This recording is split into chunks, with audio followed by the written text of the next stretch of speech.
네 이놈. 스승의 훈계가 떨어지기도 전에 고개를 돌리다니 내가 정녕 미친 것이냐? 1570년 가을 한양 성균관의 명륜당 마당에 노학자의 벼락 같은 호통이 울려 퍼집니다. 하지만 꾸짖음을 듣는 젊은 유생의 표정에는 반성의 기색이 전혀 없습니다. 오히려 삐딱하게 앉아 각근을 만지작거리며 나지막이 대꾸합니다. 스승님의 말씀은 구태의연하여 요새 선비들은 아무도 귀담아 듣지 않습니다. 이 기가 막힌 하극상의 현장, 예법을 목숨처럼 여기던 조선에서 그것도 최고의 교육기관이라는 성균관에서 벌어진 실제 상황입니다. 스승에게 대들고 폭장은 파괴하며 어른들의 탄식을 콧방귀로 일축하던 조선의 요즘 애들. 도대체 500년 전 조선의 청년들에게 무슨 일이 벌어지고 있었던 걸까요? 조선의 요즘 애들은 정말 지금의 수능보다 지독한 과거 시험을 준비하면서도 오늘날의 MZ세대보다 더 파격적이었다고 말할 수 있을까요? 본격적으로 들어가기 전에 이 이야기를 위해 조선 왕조실록, 선조실록과 중종실록, 그리고 당시 유생들의 생활상이 담긴 태학지와 퇴계 이황의 문집을 직접 확인했습니다. 구독과 좋아요는 역사라디오를 계속 만드는 힘이 됩니다.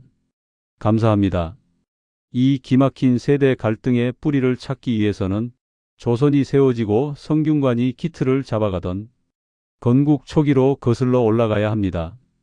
태조 이성계가 한양으로 도읍을 옮기며 가장 먼저 공을 들인 것이 바로 국립대학인 성균관이었습니다. 당시 성균관은 그야말로 조선의 자부심이었습니다. 아무나 들어올 수 없는 곳이었고 이곳에 들어온 유생들은 국가의 전폭적인 지원을 받으며 학문에만 정진했습니다. 초창기 유생들의 삶은 지금 우리가 상상하는 것보다 훨씬 엄격하고 고단했습니다. 새벽 닭이 울기도 전인 인시, 그러니까 새벽 3시에서 5시 사이에 일어나 세수를 하고 의관을 정제해야 했습니다. 북소리에 맞춰 식당에 모여야 했고 밥을 먹을 때도 말을 해서는 안 됐습니다.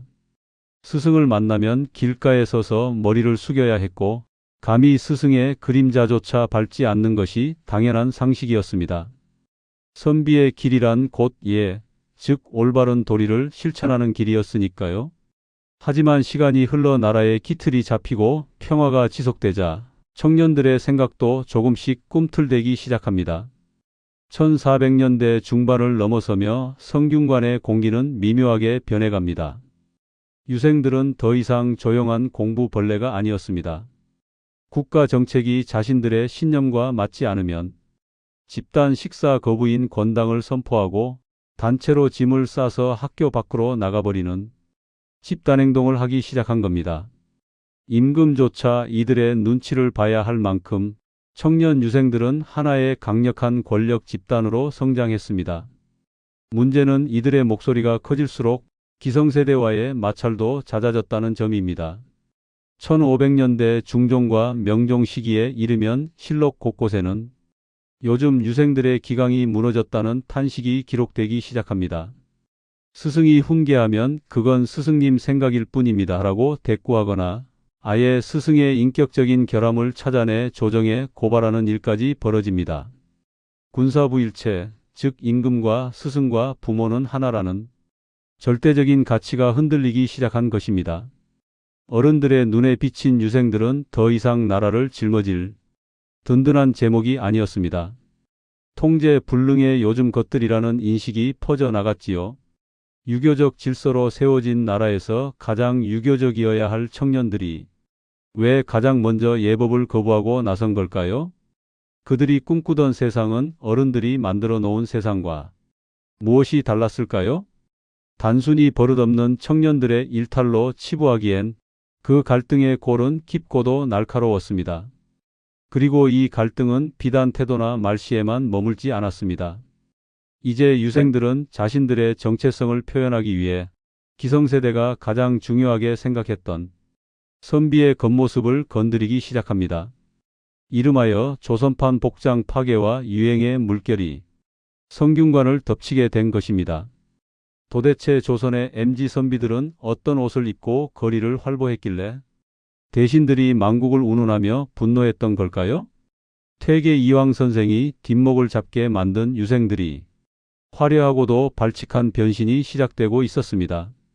엄격한 선비의 나라를 뒤흔든 조선 패션 리더들의 실체는 우리의 상상을 초월하는 모습이었습니다. 스승의 훈계에 고개를 돌리고 자신의 주장을 굽히지 않던 유생들의 발칙한 모습은 그저 시작에 불과했습니다. 사실 이런 하극상보다 당시 어른들을 더 경악하게 만든 것은 그들의 머리끝부터 발끝까지를 도배한 생경하고도 화려한 차림새였습니다. 1500년대 후반 한양의 거리는 그야말로 조선판 패션 전쟁의 현장이었습니다. 당시 선비에게 옷차림이란 단순한 의복이 아니라 그 사람의 인격과 학문적 깊이를 증명하는 척도였습니다. 하지만 어느 순간부터 성균관 유생들을 중심으로 이 견고한 규칙이 무너지기 시작합니다. 조선의 요즘 애들은 정말 무엇을 위해 그토록 파격적인 복장을 고집했던 걸까요? 16세기 중반 조선 사회는 개국 초기에 긴장감이 사라지고 경제적인 여유가 생기기 시작하던 시기였습니다. 중국과의 무역이 활발해지면서 진기한 비단과 새로운 직물들이 한양으로 쏟아져 들어왔지요. 이런 풍요 속에서 자라난 청년 유생들은 부모 세대가 입던 투박하고 실용적인 도포를 거부하기 시작했습니다. 그들이 선택한 것은 놀랍게도 과시와 파격이었습니다. 당시 조정 대신들의 간담을 서늘하게 만든 것은 유생들의 소매 길이였습니다. 본래 선비의 소매는 활동하기 편하면서도 절제된 아름다움이 있어야 했습니다. 하지만 요즘 애들의 소매는 땅에 닿을 듯 넓고 길어졌습니다. 걸을 때마다 나풀거리는 그 거대한 소매는 어른들 눈에는 그저 사치스럽고 천박해 보일 뿐이었지요. 여기에 더해 가세 모양도 완전히 변했습니다. 가세 테두리인 양태를 지나치게 넓게 만들어 어깨를 다 덮을 정도로 키우거나 반대로 가세 높이를 하늘 높은 줄 모르고 높여서 썼습니다. 사헌부의 기록을 보면 당시 유생들이 유행을 쫓느라 가산을 탕진한다는 상소가 줄을 잇습니다. 비싼 말총으로 짠 갓을 사고 옷감에는 화려한 무늬를 넣으며 심지어는 여자들이나 쓰던 향료를 몸에 지니고 다녔습니다. 어른들이 보기에 이것은 단순한 유행이 아니라 선비 정신의 타락이자 유교 국가 조선의 근간을 흔드는 아주 위험한 징조였습니다. 스승에게 대들고 복장까지 파괴하는 요즘 애들이라는 탄식은 바로 이런 배경에서 탄생한 것입니다. 그런데 여기서 한 가지 의문이 생깁니다. 이 유생들은 도대체 왜 이런 파격을 일삼았던 걸까요? 단순히 철이 없어서였을까요? 사실 그 내면에는 당시 조선의 경직된 신분제와 교육 시스템에 대한 청년들의 무의식적인 저항이 깔려 있었습니다. 성균관이라는 좁은 틀 안에서 오로지 과거 시험에만 매달려야 했던 유생들에게 옷차림은 자신을 드러낼 수 있는 유일한 해방구였던 셈입니다. 실제로 당시 성균관의 교육 여건은 그리 좋지 못했습니다. 기숙사는 낡았고 식사는 부실했습니다. 하지만 규율만큼은 숨이 막힐 듯 엄격했지요. 스승들은 끊임없이 라떼는 마리아를 시전하며 과거의 영광만을 이야기했습니다. 우리가 공부할 때는 소못 한 벌로 겨울을 났고 스승님이 오시면 눈밭에 무릎을 꿇었다는 식의 훈계가 매일같이 반복되었습니다. 이런 갑갑한 현실 속에서 유생들은 점차 스승의 가르침보다는 저작거리의 유행과 자신들만의 문화에 몰입하기 시작했습니다.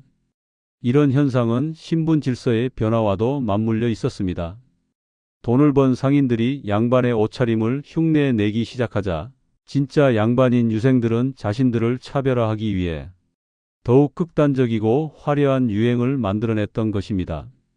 결국 조선의 복장 파괴는 청년들의 일탈이기도 했지만 변화하는 시대를 따라잡지 못하는 낡은 제도와 그 사이에서 방황하는 신세대의 갈등이 폭발한 결과물이었습니다. 조정에서는 급기야 의복 금제라는 법령을 내려 유생들의 옷차림을 단속하기 시작합니다. 사원부 관리들이 성균관 앞을 지키고 서서 갓의 크기를 재고 소매 길이를 단속하는 진풍경이 벌어졌지요. 하지만 청년들의 유행은 단속하면 할수록 더욱 기발한 방식으로 삐져나왔습니다. 갓을 크게 못쓰게 하니 갓끈을 가슴까지 내려올 정도로 길게 늘어뜨려 보석으로 장식하는 시기였지요. 그런데 이런 유생들의 행보에 정말로 혈압이 오른 인물이 있었습니다. 조선 성리학의 태산북두이자 모든 선비의 정신적 지주였던 퇴계 이황 선생입니다. 퇴계 선생이 보기에 요즘 유생들의 행태는 도저히 묵과할 수 없는 지경에 이르러 있었습니다. 학문의 깊이는 얕아지고 겉멋만 든 제자들을 보며 퇴계 선생은 붓을 들어 엄중한 경고를 날리기에 이릅니다. 조선 최고의 스승과 통제 불능의 MZ 유생들이 정면으로 충돌하는 이 사건은 훗날 조선의 교육체계 자체를 뒤흔드는 계기가 됩니다. 점잖기로 소문난 퇴계 선생이 도대체 어떤 일로 제자들에게 그토록 큰 실망을 느꼈던 걸까요? 이야기는 이제 조선 최고의 지성이라 불리는 두 스승 퇴계 이황과 율곡 이이의 서재 안으로 이어집니다. 그곳에서 우리는 오늘날의 부모들이 겪는 것보다 더 지독하고 치열한 전쟁을 목격하게 됩니다.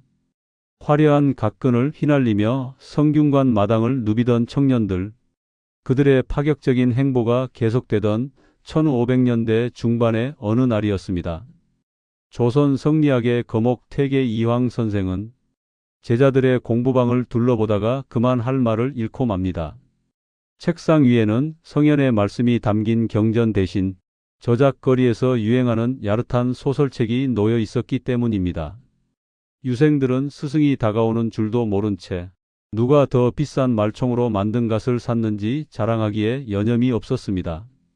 점잖기로 소문난 퇴계 선생이었지만 이날만큼은 깊은 탄식과 함께 붓을 들어 친구와 제자들에게 편지를 보냅니다. 요즘 배우는 자들을 보니 예법은 이름뿐이고 오로지 탐욕과 거칠에만 남았구나. 퇴계집에 기록된 이 문장은 조선 최고의 스승마저 뒷목을 잡게 만든 이른바 조선판 MZ 선비들과의 전쟁이 시작되었음을 알리는 신호였습니다. 퇴계 선생이 가장 경악했던 것은 유생들의 선택적 예의였습니다. 과거 시험에 나올 만한 구절은 달달 외우면서도 정작 스승에게 인사를 하거나 부모에게 안부를 묻는 기본은 거추장스러운 구습으로 치부했기 때문입니다. 당시 성균관의 풍경을 기록한 태학지에 따르면 유생들이 강의 도중에 하품을 크게 하거나 다리를 꼬고 앉아 딴청을 피우는 일이 흔했다고 전합니다. 심지어 스승이 엄하게 꾸짖으면 이렇게 대들기도 했습니다. 제 집안 어른도 저에게 이래라 저래라 하지 않습니다. 효와 예를 국가의 근간으로 삼았던 조선에서 미래의 관료가 될 이들이 이런 태도를 보였다는 것은 기성세대에게는 그야말로 세상에 망조가 든 사건이었습니다. 여기서 당시 성균관의 분위기를 생생하게 보여주는 가상의 인물을 통해 그 실상을 더 들여다보겠습니다. 영남에서 올라온 뼈대 있는 가문의 자제 김선비. 그는 한양에 오자마자 성균관의 엄격한 규율에 질려버렸습니다. 새벽같이 일어나야 하는 규칙은 적당히 뇌물을 써서 빠져나가고 밤마다 동료들과 어울려 성균관 담장을 넘어 주막으로 향했습니다. 김선비에게 유교 경전은 그저 공무원 시험 과목일 뿐이었고 진짜 관심사는 누가 더 넓은 소매를 입었는지에 있었습니다. 김선비는 스승이 선비는 가난함을 부끄러워하지 않아야 한다고 가르치자 동료들과 낄낄거리며 이렇게 속삭였다고 합니다. 스승님은 세상 물정을 몰라도 너무 모르신다. 요새는 돈과 배경 없으면 과거 급제해도 소용없는데 말이야. 이런 유생들의 일탈은 비단 성균관에만 머물지 않았습니다. 율곡 이이 선생 역시 이 문제로 엄청난 골머리를 앓았습니다. 율곡 선생은 퇴계 선생보다 좀 더 현실적인 대응을 선택합니다. 그는 유생들의 흐트러진 행실을 바로잡기 위해 학교모범이라는 일종의 학생행동 강령을 발표하기에 이릅니다. 그 내용을 보면 당시 유생들이 얼마나 제멋대로였는지 짐작할 수 있습니다. 길에서 어른을 만나면 반드시 비켜서라. 공부할 때 잡담하지 마라. 옷차림을 화려하게 하지 마라. 조선 최고의 천재라 불리던 율곡 이이가 오죽하면 이런 기초적인 예절 매뉴얼까지 만들어야 했을까요? 당시 한양 사람들 사이에서는 이런 야사 섞인 소문도 돌았습니다. 어떤 유생이 율곡 선생의 강의가 너무 길고 지루하다며 강의실 뒷문으로 몰래 빠져나가다 담장에 가시 걸려 망신을 당했다는 겁니다. 그런데 그 유생은 부끄러워하기는커녕 오히려 이렇게 소리 질렀다고 합니다. 내 갓이 비싼 것이니 담장을 허물어 보상하라. 이 이야기가 사실이든 아니든 당시 백성들이 유생들을 바라보던 시선이 얼마나 따가웠는지를 잘 보여주는 대목입니다. 글 공부한다는 젊은이들이 돈 자랑만 하고 예의는 없다는 비아냥이 저작거리에 가득했던 시절이었습니다. 갈등은 여기서 멈추지 않고 집단행동으로 번졌습니다. 유생들은 자신들의 행동을 간섭하는 조정과 스승들을 향해 권당, 즉 단식 투쟁과 동맹 휴학으로 맞섰습니다. 우리의 자유로운 학문 풍토를 꼰대들이 망치고 있다는 논리였지요. 당대 최고의 서각들이 제자들의 눈치를 보며 제발 공부 좀 하고 예법 좀 지키라고 사정해야 했던 아이러니한 상황. 스승에게 대들고 폭장까지 파괴하던 조선의 요즘 애들은 이제 단순한 청년 세대를 넘어 기존 질서를 위협하는 세력이 되었습니다. 조선의 어른들은 이 버릇없는 청년들을 다시 예전의 바른 선비로 돌려놓기 위해 결국 최후의 수단을 강구하게 됩니다. 그것은 단순히 꾸짖는 수준을 넘어 임금이 직접 나서서 청년들의 문화를 검열하고 탄압하는 거대한 전쟁으로 번지게 됩니다. 1792년 10월의 어느 날 창덕궁 희정당 안에는 무거운 침묵이 흐르고 있었습니다. 정조 임금의 손에는 성균관 유생들이 제출한 답안지 한 장이 들려 있었지요. 그런데 임금의 미간이 무섭게 일그러집니다. 곁에 있던 신하들은 숨조차 크게 쉬지 못한 채 바닥만 내려다보았습니다. 정조는 답안지를 바닥에 내던지며 노호했습니다. 이것이 정령선비의 글이란 말이냐? 저작거리 소설가의 말투와 다를 게 무엇이냐? 임금을 이토록 격노하게 만든 것은 유생들의 글솜씨였습니다. 당시 청년들 사이에서는 정통 유학의 묵직한 문체 대신 중국에서 건너온 패관잡기, 즉 자극적이고 화려한 소설체 말투를 쓰는 것이 대유행이었습니다. 어른들이 보기엔 국가의 근간을 흔드는 천박한 행위였지만 청년들에게 그것은 자신들만의 개성이자 아주 세련된 감성이었습니다. 이 장면은 조선판 세대 갈등이 단순히 버릇없음을 넘어 국가적인 전쟁으로 번졌음을 상징하는 순간이었습니다. 이제 갈등은 임금과 청년들 사이의 정면 충돌로 치닫습니다. 정조는 즉시 명을 내립니다. 앞으로 이런 글을 쓰는 자는 과거 시험장에 발도 들이지 못하게 하라. 이것이 바로 역사에 기록된 문체반정의 시작이었습니다. 지금으로 치면 대통령이 직접 나서서 젊은이들의 유행어를 단속하고 이를 쓰면 공직 임용에서 제외하겠다고 선포한 것과 다름없는 조치였습니다. 그렇다면 여기서 우리는 제목에서 던진 핵심적인 질문을 다시 마주하게 됩니다. 조선의 어른들은 왜 그토록 요즘 애들의 태도와 문화를 보고 탄식했던 걸까요? 단순히 성격이 까칠해서였을까요? 그 이면에는 조선이라는 국가를 지탱하던 도덕적 권위가 무너질지도 모른다는 기성세대의 깊은 공포가 깔려 있었습니다. 사실관계를 따져보면 유생들의 하극상과 파격은 그들만의 잘못은 아니었습니다. 당시 조선은 신분제가 흔들리고 상업이 발달하면서 돈이면 양반 신분도 살 수 있는 시대로 접어들고 있었습니다. 기성세대인 대신들은 자신들의 기득권을 지키기 위해 예법을 더욱 강조하며 청년들을 억눌렀고, 이에 반발한 청년들은 그들이 가장 신성시하는 문장과 예의를 공격함으로써 저항했던 것입니다. 즉, 조선판 MZ와 꼰대의 전쟁은 단순한 성격 차이가 아니었습니다. 무너져가는 신분 질서와 새로운 시대를 갈망하는 욕구가 충돌하며 빚어낸 일종의 정치적 폭발이었습니다. 정조가 유생들의 말투를 단속한 진짜 배경도 여기에 있습니다. 임금의 눈에 비친 청년들의 소설체 문장은 단순한 유행이 아니라 왕권을 지탱하는 성리학적 질서에 대한 도전으로 보였던 것이지요. 스승에게 대들고 복장을 파괴하는 요즘 애들의 행위는 기성세대에게는 세상의 멸망과도 같은 공포였지만 청년들에게는 숨을 쉴 수 있는 유일한 구멍이었던 셈입니다. 하지만 정조의 강력한 압박에도 불구하고 청년들의 열망은 쉽게 꺾이지 않았습니다. 오히려 그들은 더욱 교묘하고 은밀하게 자신들만의 문화를 꽃피우기 시작합니다. 겉으로는 고개를 숙였지만 속으로는 우리도 우리만의 방식이 있다며 비웃었지요. 임금이 직접 매를 들고 스승들이 훈장질을 해도 이미 변해버린 시대의 흐름을 막기엔 역부족이었습니다. 결국 조선의 세대 갈등은 단순히 교육의 실패가 아니라 시대의 변화를 기성세대가 감당하지 못해 벌어진 피할 수 없는 사건이었습니다.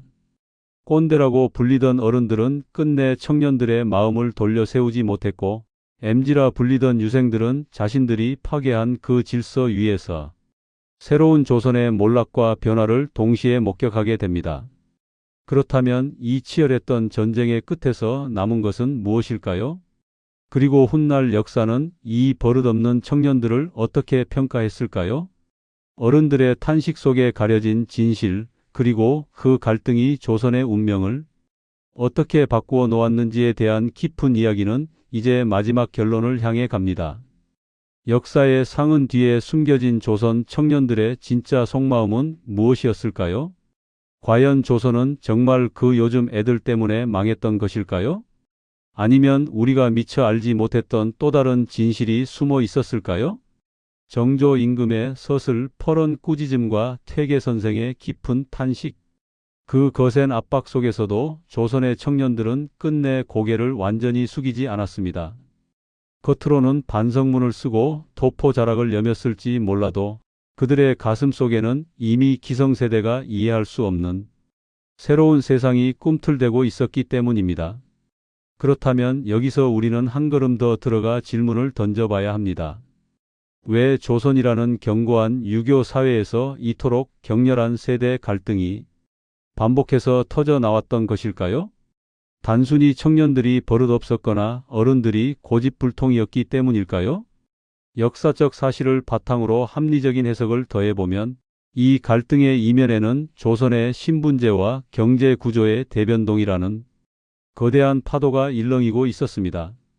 조선 후기로 갈수록 과거 시험은 더 이상 공정한 사다리가 아니었습니다. 권력 있는 집안은 온갖 편법으로 합격증을 독식했고 실력 있는 유생들은 수십 년을 공부해도 낙방하기 일쑤였지요. 기성세대는 더 열심히 수양하라고 훈계했지만 현장의 청년들이 마주한 현실은 이미 빽과 돈이 지배하는 세상이었습니다. 노력해도 보상받지 못하는 구조 속에서 청년들이 선택한 것은 어른들이 신성시하는 예법과 문장을 조롱하고 파괴하는 일종의 냉소였습니다. 우리가 오늘날 회사나 가정에서 마주하는 세대 갈등도 이와 참 닮아 있습니다. 우리 때는 밤새워 일하며 회사를 키웠다는 상사의 말에 그때는 성장기였지만 지금은 아니지 않느냐며 개인의 삶을 찾는 젊은이들의 대립과도 비슷합니다. 이것은 개인의 성격 차이가 아니라 시대의 보상 체계와 생존 방식이 달라졌기 때문에 발생하는 구조적인 충돌입니다. 조선의 유생들이 넓은 소매를 입고 소설 말투를 썼던 것은 어쩌면 숨막히는 서열 사회에서 나는 당신들과 다르다고 외치는 그들만의 소심하고도 처절한 생존 전략이었을지도 모릅니다. 후대 역사학자들은 이 시기를 어떻게 평가할까요? 흥미롭게도 이 버릇없는 MZ 선비들이 주도한 파격은 훗날 실학 정신과 근대적 사고의 밑거름이 되었다는 해석이 많습니다. 기성세대가 정통 성리학이라는 낡은 틀에 갇혀 있을 때 청년들은 비록 일탈의 형태일지언정 세상의 변화를 온몸으로 받아내고 있었던 것입니다. 퇴계 이황 선생이 우려했던 도덕의 붕괴는 뒤집어 생각하면 새로운 시대에 맞는 새로운 인간상의 탄생을 예고하는 진통이기도 했습니다. 정치적으로도 이 갈등은 큰 의미를 가집니다. 정조가 단행한 문체반정은 표면적으로는 글쓰기 교정이었지만 본질적으로는 통제되지 않는 신진 세력의 자유로운 사상을 억누르려는 고도의 정치적 장치였습니다. 어른들은 질서를 지키려 했고 청년들은 그 질서가 자신들의 삶을 책임져 주지 못한다고 믿었습니다. 이 팽팽한 긴장감 속에서 조선은 서서히 근대로 나아가고 있었던 것이지요. 결국 조선의 세대 갈등은 나쁜 어른이나 나쁜 아이들의 싸움이 아니었습니다. 그것은 각자가 믿는 가치를 지키기 위한 필사적인 노력이었습니다. 부모 세대는 자식들이 올바른 길을 벗어나 불행해질까봐 매를 들었고, 자식 세대는 부모의 길이 자신들에게는 더 이상 정답이 아님을 증명하려 애썼습니다. 이 평행선 같은 이해관계가 조선의 500년을 지탱해온 역동적인 힘이었을지도 모릅니다. 자, 이제 이긴 전쟁의 종착역에 다다랐습니다. 퇴계 선생이 탄식하며 쓴 편지, 율곡 선생이 만든 꼼꼼한 행동 강령, 그리고 정조 임금이 내던진 답안지까지. 이 모든 기록이 오늘날 우리에게 남긴 진짜 메시지는 무엇일까요? 조선의 어른들이 그토록 지키고 싶어 했던 것, 그리고 청년들이 그토록 깨고 싶어 했던 것의 정체는 무엇이었을까요? 세월이 흐른 뒤 나이가 들어 기성세대가 된 그 시절 유생들의 모습과 오늘을 살아가는 우리에게 전하는 역사적 성찰을 담아 보겠습니다. 과연 역사는 누구의 손을 들어주었을까요? 혹은 우리 모두가 잊고 있었던 제3의 결말이 기다리고 있는 것은 아닐까요? 조선판 MG와 꼰대 전쟁, 그 마지막 이야기를 정리하겠습니다. 1800년대의 초입, 한양 성균관의 뒷마당에는 여전히 낡은 규율과 새로운 유행이 소리 없이 충돌하고 있었습니다. 정조 임금이 그토록 엄하게 금지했던 소설체 말투는 과연 왕의 명령대로 완전히 사라졌을까요?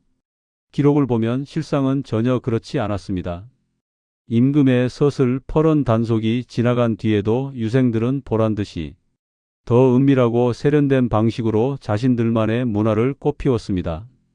겉으로는 엄격한 예법을 따르는 척하며 고개를 숙였지만 그들의 품속에는 여전히 금지된 폐관 소설이 숨겨져 있었습니다.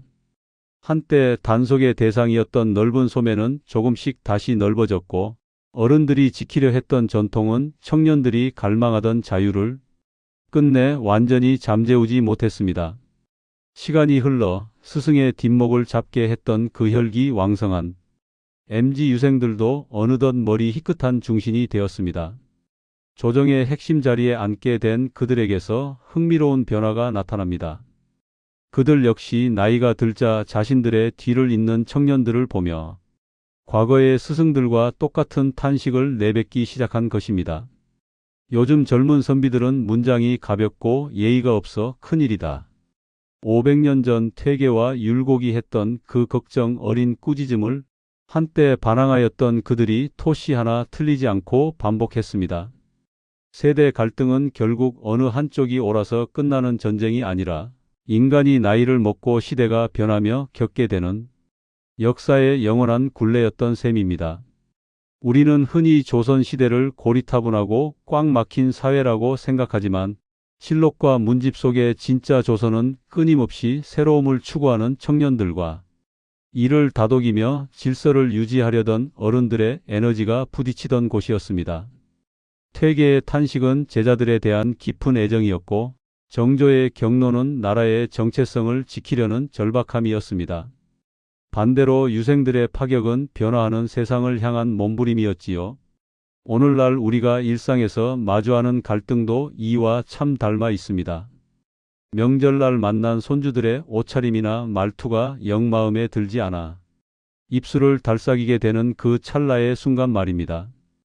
혹은 직장에서 젊은 직원들의 사고방식을 도저히 이해할 수 없어 고개를 내젓게 될 때 우리는 500년 전 명륜당 마당에서 호통을 치던 노학자의 마음과 비로소 맞닿게 됩니다. 요즘 애들은 정말 이라는 탄식은 사실 우리가 소중히 여긴 가치가 잊히지 않기를 바란다는 어른들의 간절한 고백이었을지도 모릅니다. 여러분은 오늘 이야기를 들으며 어떤 생각이 드셨습니까? 만약 여러분이 그 시절 퇴계 이황 선생 앞에 서서 삐딱하게 앉아 있던 그 유생이었다면 과연 어떤 마음이었을까요? 반대로 평생 쌓아온 가치관을 비웃는 제자들을 보며 밤잠을 설치던 스승의 자리였다면 어떤 말씀을 해주셨겠습니까? 역사는 우리에게 단 하나의 정답을 알려주지는 않습니다. 다만 예나 지금이나 사람 사는 모습은 크게 다르지 않으며 그 갈등조차 우리가 시대를 살아내고 있다는 증거임을 보여줄 뿐입니다. 이제 우리가 스스로에게 던져볼 질문은 이것입니다. 우리는 다음 세대에게 무엇을 물려줄 것이며 그들은 우리에게 어떤 새로운 세상을 보여줄 것인가? 서로를 억지로 뜯어 고치는 것이 아니라 서로가 서 있는 시간의 무게를 인정해 주는 것에서 조선의 교훈을 찾아봅니다. 오늘 이야기는 여기까지입니다. 오늘 하루도 각자의 자리에서 세대 사이를 잇느라 참 고생 많으셨습니다. 고된 하루에 저희 역사 라디오가 작은 휴식처가 되었기를 바랍니다. 오늘 이야기가 유익하셨다면 구독과 좋아요, 알림 설정 부탁드립니다. 여러분의 응원은 영상 제작에 큰 힘이 됩니다. 댓글로 오늘 가장 인상 깊었던 장면이나 여러분이 겪으셨던 세대 차이에 얽힌 재미있는 이야기를 한 가지 남겨주세요. 채널에 들어오시면 더 흥미로운 조선의 비화들이 기다리고 있습니다. 시청해 주셔서 감사합니다. 건강한 하루 보내시길 바랍니다.